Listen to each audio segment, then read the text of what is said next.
Welcome back, Earthlings, to the Thundering Dice channel with your hosts, the Thundering Dice Brothers, and we are back with episode 4 of Amazon Prime's The Ring of Power.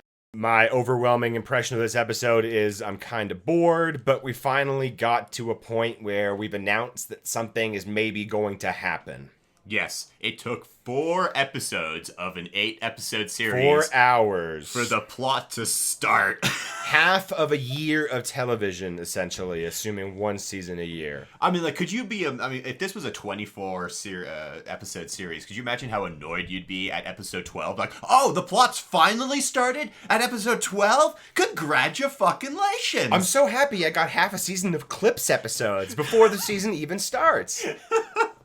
And the best thing, though, actually, I will say about episode 4, no Harfoots! No Harfoots, no silly hobbit things, no griping about their lack of civilized discourse in society. Yes. Instead, we can muse on the random actions of Adar, the release of Arondir, the retarded, non-emotional scene where he, Bronwyn, and Theo are all running in the forest with the epic music behind, the slow-mo, him catching an arrow in mid-flight, turning around, all fanciful, like, you know, Prince Charming, knocking the arrow and firing it back into the orc. How epic was that? It's so pathetic. It's so over the top. Nothing is, like, it doesn't merit the feeling they're trying to evoke of epicness, you know? Like, so much of it kind of reminded me of Merry and Pippin and Boromir being chased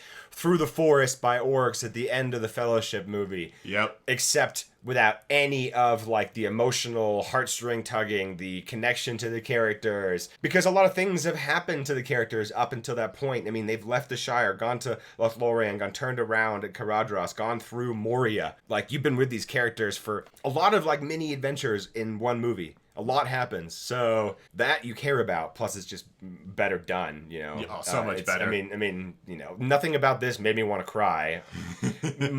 More laugh. In fact, and it seemed to go on forever. Like an epic moment like that needs to have stakes. It needs to have tension. It has to have like emotional moments, a reason to exist, and it has to have a bad guy that actually seems competent and scary. Yeah. And these fucking orcs are weird, man. Like, all right, well, first of all, these orcs are worse than stormtroopers in the original Star Wars, trilogy, where they can't hit the broadside of a barn with a blaster, which is, you know, fine, except that there's like dozens of them within a few hundred feet, probably less than that, like 100 feet of them. If they can't shoot them, I know they're a moving target or whatever, and, you know, you've got elk speed and power who can catch an arrow out of the air, knock it in mid-flight, and still make it look slow.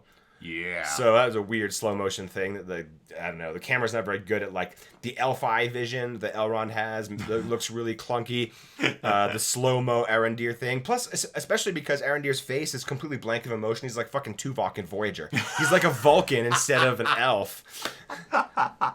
Oh god, that is such a bad comparison. But he really shows no emotion during that battle, really. Yeah, like he the is slow-mo, Tuvok. yeah. He's a very, very flat actor. Yeah. And then to top off that scene, you know, they stop because Theo falls down after they get outside of the eaves of the wood. He and Bronwyn turn around like, this is gonna be the heroic final stand, and then the sun finally comes up. So predictable. And then the orcs don't come and keep shooting their arrows at them like they're incapable of shooting arrows from the tree line. Until like 30 seconds later, and then once again, they're back to stormtrooper aim. Yeah. And it's like me holding a bow for the first time. Like, fuck. Yeah. So that whole scene was garbage. Well, on the subject of orcs, let's just talk about how weird these orcs are. Yeah. And how odd Adar / the father is. So he looks kind of like fucked up elvish, sort of. You know, he's a bit, you know, burnt or scarred or possibly, you know, quote unquote twisted. No idea there. He definitely looks that way. And then the orcs have a weird, like, in that scene, they're reverential around each other. They were, like, mourning their dead. He mercy killed one that was dying, and it was, like, all grateful, like, father, you know, which that lasted way too long, too. And, you know, we don't care about orc society because orcs are sort of just mindless, evil fucking minion things. Like, I'm thinking of the tower that Frodo is kept in, where Sam climbs the stairs and he overhears and we're privy to their like fighting over Frodo's mithril, to the point where they end up all fucking killing each other. Yeah, and I mean, like, yeah, exactly. Like, there's no, like, fucking weird society remorse, like, camaraderie, mourning the dead, or what? No, they're mindless, evil, twisted creatures. I'm not mindless, but they're not evil. Yeah, they're evil creatures. The only the only, I guess, they have like tribes and sense of where, you know, like the Isengarders will be fighting against the Mordorers, which, I mean, if you want to just put this, orcs and Uruk-hai, or there's a whole devolution in that respect of different types of thing that Saruman gets into. But even they, you know, that's about as close to a bond as you'll get. They'll still turn on each other really freaking quickly. Yeah. Especially Lord of the Rings actually scared. does a pretty good job of showing that. The Rohan, the pale skins from Merry and Pippin's perspective of Éomer's attack, you know, shows exactly how they feel about each other. So yeah, that whole scene feels, it's really weird, way too reverent. I mean, like, Adar, that sort of makes sense because of things that go later on, but when I say sort of makes sense, barely. Yeah, because I had to question why they let him go. There were other elves there before him. Was it only because he was the first one to try to escape? But also, how was he, like, the first one to try to escape? How... Like, really, these elves were just chilling and waiting for him, and he was a spark that would allow them to free themselves. And then when they let him go, they give him with all his, like, his accoutrement, you know, his fucking bow and his full quiver of arrows and his sword and everything. Like, oh, go about your way, we release you. What about everybody else that's there? Like, I guess they're fucked. Is he going to try and, like, persuade them to make a stand, or is he just sitting there all uselessly and telling them they are coming, you know? That will be revealed soon, I'm going to assume, because I too have not seen this. Wink wink, nudge nudge. Yeah, no, you've seen it. It's okay. It's my first watch, your rewatch. You're here for background information about the story that doesn't make sense. Yeah. And shit, speaking of making things that don't make sense, Mithril and Khazad-dûm. Now, so I will start real quick. I just want to say, I actually really think that the best part of the episode was the parts in Moria. Yes. Yeah. Elrond sussing out the trick that Gisela was, you know, lying to him. Him just knowing that the little limerick that the dwarven kids were singing was the passcode to the door. Which is just kind of silly, but whatever. Yeah, really silly. Yeah, whatever. I do like the very end scene between them when she's like, Elrond, you'll have to clear this up. How did you and my husband meet? And then, you know, they have this little like back and forth. It's the most natural banter in the show so far. The most natural dialogue, and credit to the actors for that. So that part I can say that I enjoyed, even though some of it didn't make sense canonically in my head from what I understand. I mean, this whole thing about Mithril being just discovered... No, I mean, they've known about... I mean, that's Mithril is the reason they're there, pretty much, and they're all trading like crazy. Everyone knows about it. It's not like some amazing, just newly discovered, secret, powerful metal. Like, they almost treat it like it has magical properties that it can, like... I mean, it's amazingly light and strong, which is really cool, and it glows with an internal light, and it's worth a fucking metric shitload, but it's still essentially just, you know, an amazing metal, like... Well, in the lore, yes, it's an amazing metal. They decide to do some real stupid fuckery in an episode or two about the origins of Mithril that when you see it, we will get into it, and it is bonkers beyond imagination. Like, when I watched that scene, and if anyone who's watched that scene, comment down below and tell me that I'm right, that was fucking stupid. Like, just straight out, might as well, you know, just start eating your turds. Stupid. But we'll get there soon. So there's a reason why they're making it more out to be than it really is. But it's been around for a while in this respect. I mean, you know, Eregion was established for the trade of Mithril because, you know, the Noldorian smiths were like, oh, look, this is a whole new thing we can delve into, and we know a buttload of stuff, and so do the dwarves know a buttload of stuff. Then, let's combine some fun little history and remind us that, you know, Celebrimbor actually... Yeah, having Elrond be the liaison between the elves and the dwarves makes no sense. I mean, it makes sense in the show because, well, Durin and Elrond are friends. But in the books, yeah, Celebrimbor is, you know, really good friends with Narvi. They make the Gates of Durin together, or the Doors of Durin. That friendship is super vast. Those two should be constant cahoots and talking instead of having Durin, the prince, there at all. And the dwarves seem awfully suspicious, like they've already been manipulated into being suspicious of the elves, which, as far as I know, pretty hard to manipulate dwarves in general, just because they're not like crafted the same way that all the other creatures that inhabit the world are. They're built earlier because Homeboy was bored. Yeah. And I would say, though, sort of, yeah, right? Yeah, Ale was bored and didn't want to wait for elves and men to wake up. So he's like, "Fuck it, I'll make my own race." So they're awfully suspicious. They keep hunting for, like, that last scene between Durin and his father talking about joining Elrond on his trip back to Lindon. To Lindon. That's right. It was like I feel there must be some other design at work here, that we're go to Lindon and find out. Yeah, it's just so suspicious. And like they're trying to like play into the like, ooh, kingdom intrigue and stuff like that. And dwarves and elves aren't friends. Well, that one actually I'm okay with because they're Celebrimbor and Narvi are sort of exceptions, and Eregion and Khazad-dûm, are exceptions to the rule because this all stems. Well, technically, we don't necessarily know this part is true because the Silmarillion is written from the elves' point of view. So when the Silmarillion says it was the dwarves that killed Thingol for the necklace that held the Cimmeril, we don't necessarily know which race struck first. Was it Thingol who killed the dwarves for the necklace, or was it the dwarves who killed Thingol for the necklace? My personal interpretation, I'm going to say Thingol was innocent in this and the dwarves were covetous. That's just me. Anyone else want to disagree with me down in the comments, please do. And I'm talking to specifically one of you guys. You know who you are. I'm talking to you a lot.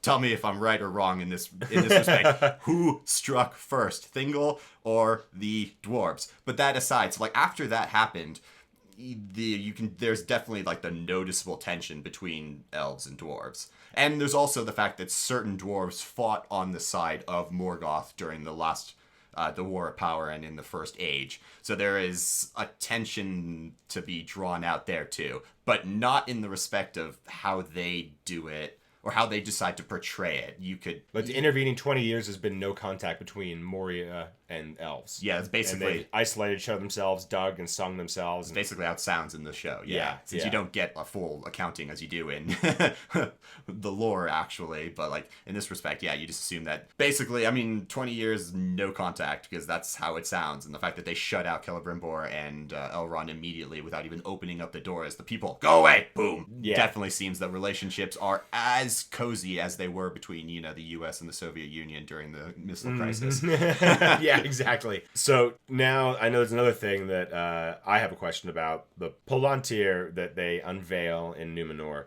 Yeah. It looks a lot more like Galadriel's mirror to me than it does a Palantíri as I understand them. So I know you can explain this way better than I could ever hope to. So illuminate us. Yeah, Palantíri are seeing stones insofar as they allow the user, if they are of the correct lineage, or have permission from the correct lineage or officials of the correct lineage to see far off and gain details of things that are going on farther afield. But they don't show possibilities of the future. No. They do not show possibilities of the future. They do not show alternatives of the future. Sauron wants to use it did use it to manipulate Theoden. Or Denethor. Denethor. By showing him things that he was doing, but making them seem worse. Making them seem worse. Only showing the bad stuff that was going on, and not like any of the hopeful slivers or whatever, like fixating his eye on that stuff. Right? So Sauron, since Sauron isn't a legitimate heir of Elendil, he has a lesser control over the Palantíri. So he can only, it's not stated exactly how much of a lesser control, but he does not have, actually, no, the way it's phrased, the stone resists someone who isn't of the correct lineage. So Sauron, and by extension, Saruman, do not have full, easy, unfettered access to the stones in the same way that Aragorn does because of his correct lineage. So Sauron is able to show Denethor things that are more exaggerated, like in Mordor itself, and thus not dominate his will, but like bend it to, and not bend it, just but show like him a lot more negative shit. Yeah, basically drive him to despair because his will is indomitable. And Denethor, not in the fucking movies because they do his character wrong too. In the books, he is he's a prideful man in the correct ways. You know, he believes in Gondor, he believes in his people, he wants to restore the kingdom to its glory. He has no real ill will against, like he doesn't want like Gondor to implode. He doesn't, nothing really about the way the movies portray Denethor is in much respect accurate. So, but let's just say Sauron was feeding Denethor a constant stream of Fox News and making him fearful and inward thinking. Yes, that is a good way of saying it. Yeah, he was able to propagandize Denethor to a great degree. So when we see this vision of the future, it is 100% there's not even like up. speculation. Like you can't even speculate that someone was feeding this vision to her to create a different nudge her into a direction or whatever. It's just they're deciding that that's a power that it has. Yeah, exactly. They just decided to do that because like communication through the stones is possible, but both like sender and receiver have to be open. I mean, and this is like I'm talking about thought communication. The person on like who is like looking for someone. Let's say like I'm on the stone and I am looking at you from 1,000 miles away. You then have to send your thoughts actively to me, to the stone, even though you don't have a stone, for me to be able to receive the thoughts and go backwards.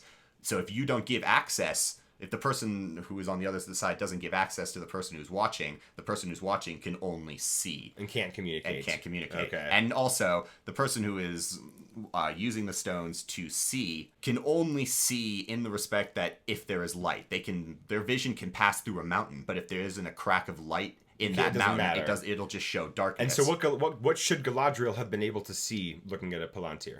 Whatever was because they're directional, so like wherever you're standing. So if you're like standing on the east side of the Palantír, you'll look west. And she would be able to whatever use it in some respect, or she was granted access by one of the Númenóreans. Therefore, she'd be able to use it in that instance right there in that room. Honestly, that part I don't know because in the Unfinished Tales it says that Palantíri were inalienably given to Elendil. So in this respect, so she's not. She would not a descendant of Elendil, of course, obviously, because Elendil is just a petty lord in his own words. At this point in this story. At this point in the story. So like, don't know. She should not have. No, Galadriel. But then again, though, to counter this, the Palantíri were made by Fëanor, her half uncle. So she may have had had a birth claim to be able to use it. And since they're elves too, elves don't work on the same magical laws, if you want to call it that way, as men do. So this could be she could actually have complete control over a Palantír, irrespective. So it's hard to say. Well, so we went through 4 episodes. We established that Galadriel is a person, or an elf, with a never-ending battle against Sauron, and won't give it up, and is correct that Sauron hasn't retreated. Even though, so far, Sauron is like an annoying name, and not really the boogeyman yet. As far as that I can see. I've never seen Sauron. And we don't know what the connection between Adar and Sauron is, if there is one, or if he's just sort of like, I don't know. So somehow I must be raising an army of orcs. Whatever, I guess we'll find out. Anyway, so there is an army of orcs. They've got a weird society that isn't very orcish at all. They've got a weird, like, sentimentality to them that isn't very orcish. We've got Tuvok come elf in, who's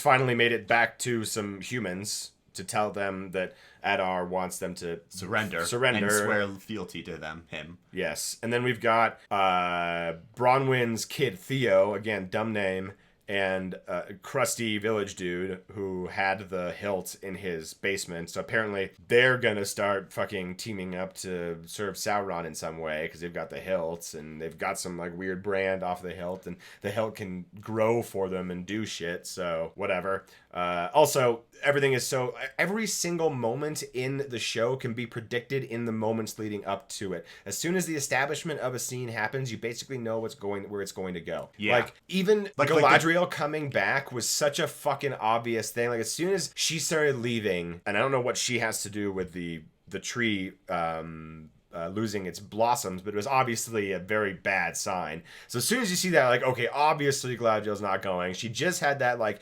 really impactful heart-to-heart with the Queen Regent, and she was basically convinced, but she was terrified that the vision that she saw was going to come to be had already started, and there was no way to change it, except by becoming awesome as Númenóreans. But then she realizes that she has to follow Galadriel, and it's all very convoluted, it seems, but fine. They're all fucking getting ready to leave. All these really, really racist Númenóreans are suddenly really down to go fight, as long as it's framed the way that our homeboy Halbrand slash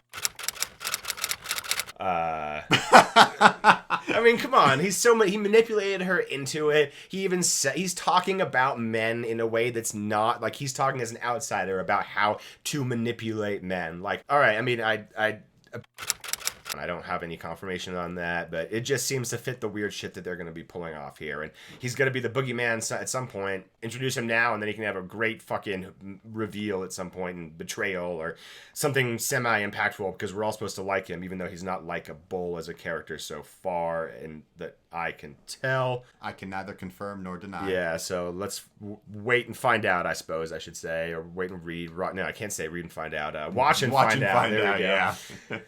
So yeah, I'm not any more enthused about the episode than I was about the previous ones, but finally a plot point has been reached, or the proclamation. Something is happening. Yes, we're making preparations to go invade the Southlands and free them from the tyranny of the Orcish father Adar and return it to the nobility of those dirty men who live there now. Yes.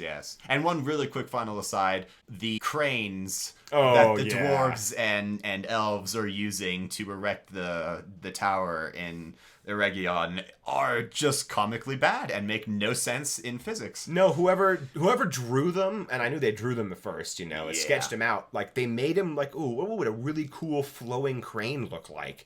Without thinking of what the purpose of a crane is. So, a crane is a really simple structure that is meant to move heavy things into the air, into position, lower it where it needs to be, detach and move on. Well, you want pulleys and ropes and gears and ratchets for that kind of thing, to hold load, contain load, move and like lower and raise load, and then, to be able to pivot to move where it needs to be. Fantastic.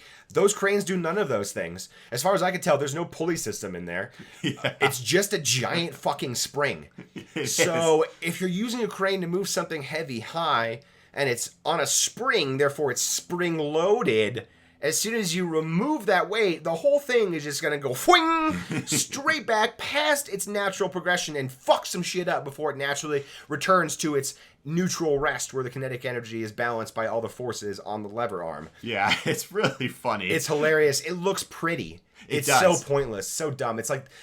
I know it's fantasy, I know it's magic and all that kind of stuff, but if you're going to use actual, like, construction tools, it's not magic, right? Like, a hammer can have magical abilities. I buy that. Maybe you have a hammer that has plus 10 damage onto, iron ore, and so it just harvests more ore than a regular one does because it's magic. That I buy. It should still look and function as a hammer. It shouldn't look like, I don't know, a scythe. Yeah. And call it a hammer. If you are sailing a ship and you are using winds to sail, your sails should be consistent with all sails known to mankind forever. There's a reason we don't have special fucky half sails that are ribbed and they're like on an elevator. No, that just doesn't happen that way. And you see how hard that ship is to control. Calm seas, calm weather. You're fucked if you don't hold on to this line somehow. Whatever. Bullshit. Yeah. That's my physics rant for this episode. I think I've got one every episode. Yeah. I had to nudge you there. Oh, and then one other really quick thing. Just like Isildur self-sabotaging himself and his friends because he doesn't want... Because like he's been like, I've been training to be a member of the Sea Guard forever. Oh, and now it's my final test. No, I'm just going to be like, ew, and then just let loose the rope and then screw myself and my friends over. It's so slow and dumb. Why? Yeah, and that's that moment where they're trying to make it so impactful. Like, come on, CGI some storms. Mm-hmm. Come on. I mean, dude, that looks like a mildly choppy reservoir. Yeah. Not a fucking ocean the size of the Atlantic. The Titanic sank in the Atlantic, people. Yeah. Fuck. Yeah, seriously. And it wasn't made of wood. Yeah. All right, guys. I think that's a pretty good summary of everything that went wrong in episode 4 and the few things that went right. Yes. Thanks so much for listening to our commentary on a show that came out 3 years ago. Yep. We're having fun with it. At least I am. At least I'm having fun bitching about it. I'm having fun explaining it, and I'm having fun arguing with certain people in the comments. And I feel like I learn a lot by what they get wrong. So we're hoping to pass that knowledge on to you guys. Thanks so much for tuning in. We'll be back next week for episode 5, unless the world comes to a close. And if that happens, see you on the other side. It's been a fun run. Later, guys. Goodbye.